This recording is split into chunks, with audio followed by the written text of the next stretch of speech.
ಜೀವನದಲ್ಲಿ ದೇವರು ನಮ್ಮನ್ನು ರಾಜ ಮಾಡಬೇಕು ಅಂತ ಡಿಸೈಡ್ ಮಾಡಿದ್ರೆ ಕಿರೀಟ ಕೊಡಲ್ಲ, ಫಸ್ಟ್ ಯುದ್ಧ ಕೊಡ್ತಾನೆ. ಗೆಲ್ಲೋ ತಾಕತ್ತಿದ್ರೆ ಕಿರೀಟ ಅದೇ ಬಂದು ತಲೆ ಮೇಲೆ ಕೂತ್ಕೊಳ್ಳುತ್ತೆ. Strength of the cat is not important.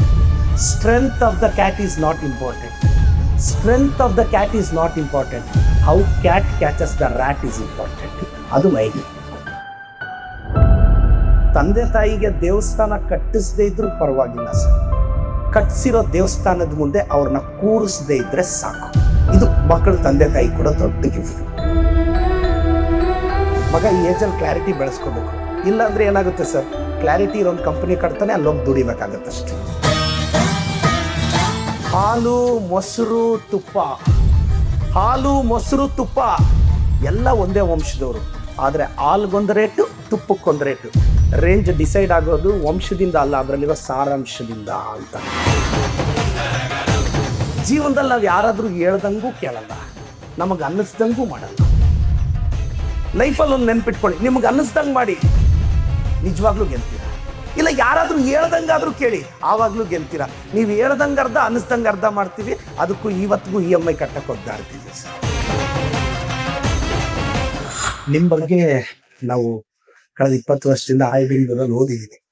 ತಮ್ಮನ್ನ ರವಿ ಬೆಳಗೆರೆ ಸರ್ ಜರ್ನಲಿಸಮ್ ಹೇಗೆ ಸೇರಿಸಿದ್ರು, ಹಿಂದೂ ಪತ್ರಿಕೆಯಲ್ಲಿ ತಾವು ಇಂಡಿಯನ್ ಎಕ್ಸ್ಪ್ರೆಸ್ಗೆ ಹೇಗೆ ಹೋದ್ರಿ, ಅದನ್ನೆಲ್ಲ ನಾನು ಓದಿದ್ದೆ. ನಾನು ಬೆಂಗಳೂರು ಕಾಸ್ಬಾತು ಬಾಟಮ್ ಐಟಮ್ ಎಲ್ಲ ಪುಸ್ತಕವನ್ನು ಓದಿ ಮುಗಿಸಿದ್ದೀನಿ ಅಂತ ಹೇಳೋದಕ್ಕೆ ಇಷ್ಟಪಡ್ತೀನಿ.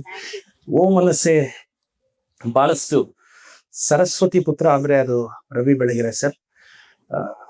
ಅವರು ಆತ್ಮಕ್ಕೆ ಶಾಂತಿ ಸಿಗ್ಬೇಕು. ನಮ್ಮ ಭಾವನಾ ಬೆಳಗೆರೆ ಮೇಡಮ್ ಮತ್ತೆ ಅವ್ರ ಕುಟುಂಬಕ್ಕೆ ಒಳ್ಳೇದಾಗ್ಬೇಕು ಅಂತ ಎಲ್ಲ ವಿದ್ಯಾರ್ಥಿಗಳು ಬಂದಿದ್ದೀರಾ.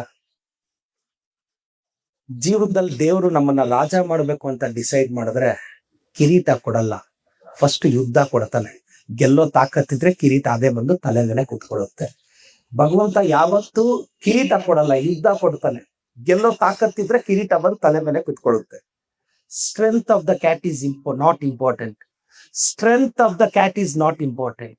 Strength of the cat is not important.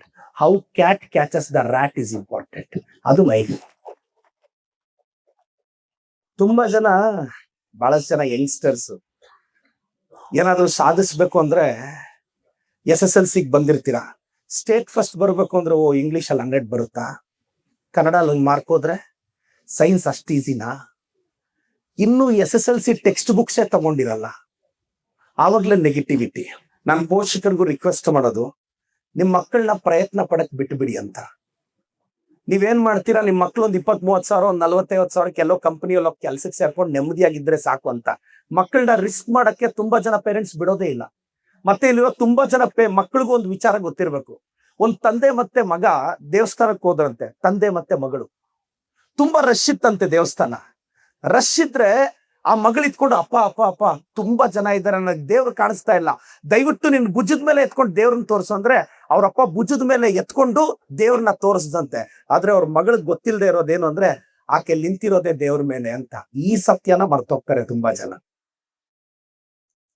ತಂದೆ ತಾಯಿಗೆ ದೇವಸ್ಥಾನ ಕಟ್ಟಿಸದೇ ಇದ್ರೂ ಪರವಾಗಿಲ್ಲ ಸರ್, ಕಟ್ಟಿಸಿರೋ ದೇವಸ್ಥಾನದ ಮುಂದೆ ಅವ್ರನ್ನ ಕೂರಿಸದೇ ಇದ್ರೆ ಸಾಕು. ಇದು ಮಕ್ಕಳು ತಂದೆ ತಾಯಿ ಕೂಡ ದೊಡ್ಡ ಗಿಫ್ಟ್. ತಂದೆ ತಾಯಿಗೆ ದೇವಸ್ಥಾನ ಕಟ್ಟಿಸದೇ ಇದ್ರು ಪರವಾಗಿಲ್ಲ, ಕಟ್ಟಿಸಿರೋ ದೇವಸ್ಥಾನದ ಮುಂದೆ ಅವ್ರನ್ನ ಕೂರಿಸದೇ ಇದ್ರೆ ಸಾಕು. ತುಂಬಾ ಜನ ಯಂಗ್ಸ್ಟರ್ಸ್, ನಾನು ಏನು ಬ್ಯಾಕ್ ಗ್ರೌಂಡ್ ಇಲ್ಲದೆ ಲೈಫಲ್ಲಿ ಬೆಳೆದವನು. ಚಿಕ್ಕ ವಯಸ್ಸಿಗೆ ತಂದೆ ತಾಯಿನ ಕಳ್ಕೊಂಡವನು. ಸರಸ್ವತಿ ಒಲದ್ಲು, ಲಕ್ಷ್ಮೀ ದೇವಿ ಜೊತೆಯಲ್ಲಿ ಬಂದ್ಲು. 3 ವರ್ಷದಿಂದ ಎಲೆಕ್ಷನ್ ಅಲ್ಲಿ ನಿಂತ್ಕೊಳಕ್ ಎಲ್ರು ಭಯ ಬಿದ್ರೆ ನನಗೆ ಅವಕಾಶ ಬಂತು. ನಾನು ನನ್ನ ಫ್ರೆಂಡ್ಸ್ನೆಲ್ಲ ಕೇಳಿದೆ, MLA ಆಗೋದು ಅಷ್ಟು ಸುಲಭ ಅಲ್ಲ, ನಿನ್ಗೇನು ತಮಾಷೆನ ಅದು ಇದು ಅಂದ್ರು. ನಮ್ಮ ಅಜ್ಜಿನ ಹೋಗಿ ಕೇಳಿದೆ, MLA ಟಿಕೆಟ್ ಕೊಡ್ತಿದ್ದಾರೆ, ಏನ್ ಮಾಡ್ಲಿ ಅಂತ. ನಮ್ಮ ಅಜ್ಜಿ ಒಂದು ಮಾತು ಹೇಳಿದ್ರಿ, ನಾಳೆ ಬರ ಟೆಸ್ಟ್ ಮಾಡ್ಕೋ, ಹೆಂಗಿದ್ರೆ ಹಂಗಾಗತ್ತೆ ಅಂತ. ಒಬ್ರು ಕೂಡ ಹೇಳಿಲ್ಲ ನಾನು ಗೆಲ್ತೀನಿ ಅಂತ. 23 ಅಲ್ಲಿ ನಮ್ಮ ಅಜ್ಜಿ ಒಬ್ರು ಹೇಳಿದ್ರು, ನಾನು ಹೋದ್ರೆ ನನಗೆ ಎಲ್ರು 100 ಜನ ಕೇಳಿರ್ತೀನಿ, 100 ಜನ ನೀನ್ ಸೋತೋಗ್ತೀಯ ಅಂದ್ರು. ಹೋದೆ, ನಾಮಿನೇಷನ್ ಹಾಕಿದೆ, ಗೆದ್ದು ಬಿಟ್ಟೆ. ಟೈಮ್ ಚೆನ್ನಾಗಿದ್ರೆ ಇನ್ನೊಂದು ತಿಂಗಳಿಗೆ ಮಿನಿಸ್ಟರ್ ಆಗ್ತೀನಿ. ಯಾರೋ ನನ್ನ ಫ್ರೆಂಡ್ಸ್ ಕೇಳಿದ್ರು, ನೀನ್ MLA ನಿಂತ್ಕೊಂಡೆ ಅಲ್ಲ, ಸೋತೋಗಿದ್ರೆ ಏನ್ ಮಾಡ್ತಿದ್ದೆ ಅಂತ. ಬೆಂಗಳೂರಿಗೆ ಬಂದಿರೋದ ಸೋಲಕ್ ನಾವು, ಗೆಲ್ಲೋದೇನಿದ್ರು ಕಾಂಪ್ಲಿಮೆಂಟ್ರಿ ನಮ್ ಲೈಫ್ ಅಲ್ಲಿ. ಇದನ್ನ ಮರ್ತೋಗ್ಬಾರ್ದು. ಜೀವನದಲ್ಲಿ ಎಷ್ಟು ಸಲ ಗೆದ್ದಿದೀವಿ ಸರ್? ಒಂದ್ 2-3 ಸಲ. ಇಲ್ಲಿರೋ ಎಲ್ಲಾ ಸ್ಟೂಡೆಂಟ್ಸ್ಗೂ ಹೇಳ್ತೀನಿ, ನೀವು ಗೆದ್ದಿರೋದು 2-3 ಸಲನೇ ಲೈಫಲ್ಲಿ. ಇನ್ ಡೈಲಿ ಸೋಲೋದೆ. ಗೆಲುವು ಯಾವತ್ತಿದ್ರು ನಾವು ಸರ್ಪ್ರೈಸ್ ಆಗಿ ಫೀಲ್ ಆಗ್ಬೇಕು, ಸೋಲ್ಗೆ ಯಾಕೆ ಸರ್ಪ್ರೈಸ್ ಆಗ್ಬೇಕು? ಈ ರಿಯಾಲಿಟಿನ ಅರ್ಥ ಮಾಡ್ಕೋಬೇಕು. Youths are not useless, but they're used less. ಎಲ್ರಿಗೂ ಕೆಪಾಸಿಟಿ ಇರುತ್ತೆ, ತಾಕತ್ತಿರುತ್ತೆ. ಎದಕ್ಕೆ? ಬಹಳಷ್ಟು ಜನಕ್ಕೊಂದು ಕ್ಲಾರಿಟಿ ಇರಬೇಕು. ಮಗ ಈ ಏಜಲ್ಲಿ ಕ್ಲಾರಿಟಿ ಬೆಳೆಸ್ಕೋಬೇಕು. ಇಲ್ಲ ಅಂದ್ರೆ ಏನಾಗುತ್ತೆ ಸರ್, ಕ್ಲಾರಿಟಿ ಇರೋನ್ ಕಂಪನಿ ಕಟ್ತಾನೆ, ಅಲ್ಲೋಗಿ ದುಡಿಬೇಕಾಗತ್ತಷ್ಟೇ.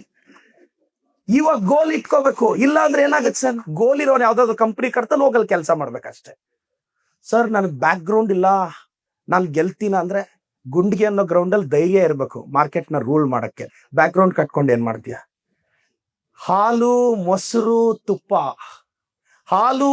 ತುಪ್ಪ ಎಲ್ಲ ಒಂದೇ ವಂಶದವರು. ಆದ್ರೆ ಹಾಲ್ಗೊಂದು ರೇಟು, ತುಪ್ಪಕ್ಕೊಂದು ರೇಟು. ರೇಂಜ್ ಡಿಸೈಡ್ ಆಗೋದು ವಂಶದಿಂದ ಅಲ್ಲ, ಅದರಲ್ಲಿರೋ ಸಾರಾಂಶದಿಂದ ಅಂತ. ತುಂಬಾ ಜನ ಯಂಗ್ಸ್ಟರ್ಸ್ ಒಂದು ಕನಸು ಕಟ್ಕೊಂಡ್ ಬಂದಿದ್ದೀರಾ. ಈಗ PUC ಸೇರಿರ್ತೀರಾ, ಡಾಕ್ಟರ್ ಆಗ್ಬೇಕು, ಇಂಜಿನಿಯರ್ ಆಗ್ಬೇಕು. ನೀವು ಫಸ್ಟ್ ಮಾಡೋ ತಪ್ಪೇನ್ ಗೊತ್ತಾ? ಊರಲ್ಲಿರೋರ್ನೆಲ್ಲ ಕೇಳ್ಕೊಂಡ್ ಬರ್ತೀರಾ, ನಾನು ಡಾಕ್ಟರ್ ಆಗ್ತೀನಿ ಅಂತ. ಊರಲ್ಲಿರೋರ್ಗೆಲ್ಲ ಹೇಳ್ಕೊಂಡ್ ಬರ್ತೀರಾ, ನಾನು IIT ಹೋಗ್ತೀನಿ ಅಂತ. 10th ಫೇಲ್ ಆಗಿರೋ ನಿಮ್ಮ ಆಂಟಿನ್ ಕೇಳ್ತೀರಾ, ಆಂಟಿ ನಾನು ಡಾಕ್ಟರ್ ಆಗ್ಲಾ? ಕಷ್ಟನಂತೆ, ಬೇಜಾರಾಗಿ ಹೋಗ್ತೀರಾ. ಸೊ ಪ್ಲಸ್ ದಯವಿಟ್ಟು ಹೇಳ್ತೀನಿ, ಪ್ರಪಂಚದಲ್ಲಿ ಅಡ್ವೈಸ್ಗಳನ್ನ ಕೇಳೋದ್ ನಿಲ್ಲಿಸ್ಬೇಕು ಉದ್ಧಾರ ಆಗ್ಬೇಕು ಅಂದ್ರೆ. ಯಾಕಿದ್ ಹೇಳ್ತಾ ಇದ್ದೀನಿ ಅಂದ್ರೆ, ಸರಿ ನಾವೆಲ್ಲರೂ ಯಾಕೆ ಸೋತೋಗ್ತೀವಿ ಗೊತ್ತಾ? ಜೀವನದಲ್ಲಿ ನಾವ್ ಯಾರಾದ್ರೂ ಹೇಳ್ದಂಗೂ ಕೇಳಲ್ಲ, ನಮಗ್ ಅನ್ನಿಸ್ದಂಗೂ ಮಾಡಲ್ಲ. ಲೈಫಲ್ಲಿ ಒಂದು ನೆನ್ಪಿಟ್ಕೊಳ್ಳಿ, ನಿಮ್ಗೆ ಅನ್ನಿಸ್ದಂಗ್ ಮಾಡಿ, ನಿಜವಾಗ್ಲೂ ಗೆಲ್ತೀರಾ. ಇಲ್ಲ ಯಾರಾದ್ರೂ ಹೇಳ್ದಂಗಾದ್ರೂ ಕೇಳಿ, ಆವಾಗ್ಲೂ ಗೆಲ್ತೀರಾ. ನೀವು ಹೇಳ್ದಂಗ ಅರ್ಧ, ಅನ್ನಿಸ್ದಂಗ ಅರ್ಧ ಮಾಡ್ತೀವಿ. ಅದಕ್ಕೂ ಇವತ್ತಿಗೂ EMI ಕಟ್ಟಕ್ಕೆ ಒದ್ದಾಡ್ತಿದೀವಿ ಸರ್. This the struggle. ನನಗೆ ತುಂಬಾ ಜನ, ಕೆಲವರು ನನ್ನ ಸ್ನೇಹಿತರು ಕೇಳ್ತಾರೆ, ಪ್ರದೀಪ್ ಈಶ್ವರ್ ನೀನ್ ತುಂಬಾ ಮಾತಾಡ್ತೀಯಾ? ನಾನು ತುಂಬಾ ಮಾತಾಡಿ MLA ಆಗಿದ್ದೀನಿ. ನಾನು ತುಂಬಾ ಮಾತಾಡಿ ಪರಿಶ್ರಮ ನೀಟ್ ಅಕಾಡೆಮಿ ಕಟ್ಟಿ 100 ಕೋಟಿ ಬಿಸ್ನೆಸ್ ಟರ್ನ್ ಓವರ್ ಮಾಡ್ತೀನಿ. ತುಂಬಾ ಮಾತಾಡಿ ಕರ್ನಾಟಕದಲ್ಲಿ ಫೇಮಸ್ ಆಗಿದ್ದೀನಿ. ಕಡಿಮೆ ಮಾತಾಡಿರೋರು ಏನಾದ್ರು ಕಡ್ದು ಕಟ್ಟೆ ಹಾಕಿರೋದು ಏನಾದ್ರು ಪುಸ್ತಕ ಇದ್ರೆ ಕೊಟ್ರೆ ಓದ್ಕೊಂತೀನಿ ಸರ್. ಯಾಕಿದ್ ಹೇಳ್ತಾ ಇದ್ದೀನಿ ಅಂದ್ರೆ, ತುಂಬಾ ಯಂಗ್ಸ್ಟರ್ಸ್ಗೆ ಪ್ಲೀಸ್ ಬಿಲೀವ್ ಯುವರ್ ಸೆಲ್ಫ್. ನಂಬಿ ಅಷ್ಟೇ. ನೀನ್ IAS ಟಾಪರ್ ಆಗ್ಬೇಕಾ? ಓದು ಅಷ್ಟೇ, ಯಾರನ್ನೂ ಕೇಳ್ಬೇಡ. 4 ರಿಂದ 8 ತಾಸು ಶ್ರದ್ಧೆಯಿಂದ ಓದ್ಲಿಲ್ಲ ಅಂದ್ರೆ, ರವಿ ಬೆಳಗೆರೆ ಸರ್ ಬುಕ್ಕಲ್ಲಿರೋ ಒಂದು ಸಾಲು, ದಿನಕ್ಕೆ 4 ಕಿಲೋಮೀಟರ್ ಓಡಕ್ಕಾಗದೆ ಇದ್ರೆ ಒಲಿಂಪಿಕ್ ಅಲ್ಲಿ ಗೋಲ್ಡ್ ಮೆಡಲ್ ತಗೊಂತೀನಿ ಅಂತ ಕನಸು ಕಾಣೋದು ತಪ್ಪು. ರವಿ ಬೆಳಗೆರೆ ಅವ್ರ ಪುಸ್ತಕದ ಸಾಲಿದು. ವೀಕೆಂಡ್ ಅಲ್ಲಿ ಹೆಂಡತಿಗೆ ಮಲ್ಲಿಗೆ ಹೂ ಕೊಡ್ಸಕ್ಕಾಗದಿರೋ ಮಲೇಷ್ಯಾ ಕರ್ಕೊಂಡು ಹೋಗ್ತೀನಿ ಅಂತ ಕನಸು ಕಾಣೋದು ತಪ್ಪು ಅಂತ ರವಿ ಬೆಳಗೆರೆ ಅವ್ರ ಪುಸ್ತಕದ ಸಾಲುಗಳಿದು. ಸೊ ದಯವಿಟ್ಟು ನಾನು ಎಲ್ರಿಗೂ ಹೇಳ್ತೀನಿ, ಚೆನ್ನಾಗಿ ಓದಿ. ಕೆಟ್ಟೋಗಿರೋ ವಾಲ್ ಕ್ಲಾಕೆ ದಿನಕ್ಕೆ 2 ಸಲ ಟೈಮ್ ಕರೆಕ್ಟ್ ಆಗಿ ತೋರಿಸುತ್ತೆ. ನಾವೇನಾಗ್ತಿದೆ ಸರ್, ತುಂಬಾ ಫಾಸ್ಟ್ ಆಗಿ ಓಡ್ತಿದೆ. ಮತ್ತೆ ಸರ್, ಈಗ ಸಪೋಸ್ ನಿಮ್ ಮಗಳು ಸೋತೋದ್ರೆ ಬೇಜಾರಾಗ್ಬೇಡಿ ಸರ್. ಏನಾಗತ್ತೆ? ಸೋತೋದ್ರ ಆಯ್ತು, ಎಕ್ಸಾಮ್ ಅಲ್ಲಿ ಒಂದು ಸಬ್ಜೆಕ್ಟ್ ಹೋಯ್ತು, ಆಯ್ತು, ಏನ್ ಮಾಡ್ತೀರಾ? ನೀವು ಸಂಪಾದಿಸಿರೋದೇನಕ್ಕೆ ಸರ್? ಮತ್ತೆ ಎಲ್ಲಾ ಪೇರೆಂಟ್ಸ್ಗೂ ನಾನು ಒಂದು ಹೇಳ್ತೀನಿ, ಬಿ ಪ್ರಾಕ್ಟಿಕಲ್. ಪಾಪ 24-20 ಈಗ ನೋಡಿ, ನಿಮ್ ಮಗಳು 17-18 ವರ್ಷನ, ನಿಮ್ ಮಗ ಇನ್ನೊಂದು 4-5 ವರ್ಷ ಓದ್ತಾನ, ಅವನ್ ಪಾಡ್ಗೆ ಅವ್ನು ಸುತ್ತ ಆಡ್ಕೊಂಡಿರ್ತಾನೆ 23-24 ವರ್ಷ. ನೀವೇನ್ ಮಾಡ್ತೀರಾ? ಮನೆಗೆ ಸೊಸೆ ಅವಾಗ ತರ್ತೀಯ ಅಂತ ಅವ್ನ್ ತಲೆ ಕೆಡಿಸ್ತೀರಾ. ಮದ್ವೆ ಮಾಡ್ತೀರಾ. ಮದ್ವೆ ಮಾಡಿದ್ಮೇಲೆ ನೀವೇ ಹೇಳ್ತೀರಾ ಹೆಂಡತಿ ಮಾತು ಕೇಳ್ತಾನೆ ಅಂತ. ಬೇರೆಯವ್ರ ಮಾತು ಕೇಳಿದ್ರೆ ಸುಮ್ಮನೆ ಬಿಡ್ತೀರಾ ನೀವು? ಅವ್ನು ಓಡಾಡ್ಕೊಂಡಿರ್ತಾನೆ ಒಂದು 6 ವರ್ಷ, ಒಂದು 30-35 ವರ್ಷ, ಅವನ್ ಪಾಡಿಗೆ ಅವರು ಮನೆಗೆ ಯಾವಾಗ ಸೊಸೆ ತರ್ತೀಯ ಅಂತ ಅತಿನ ಸ್ವಲ್ಪ ಅತಿಯಾಗೆ ಮಾಡಾಕ್ತಾನೆ.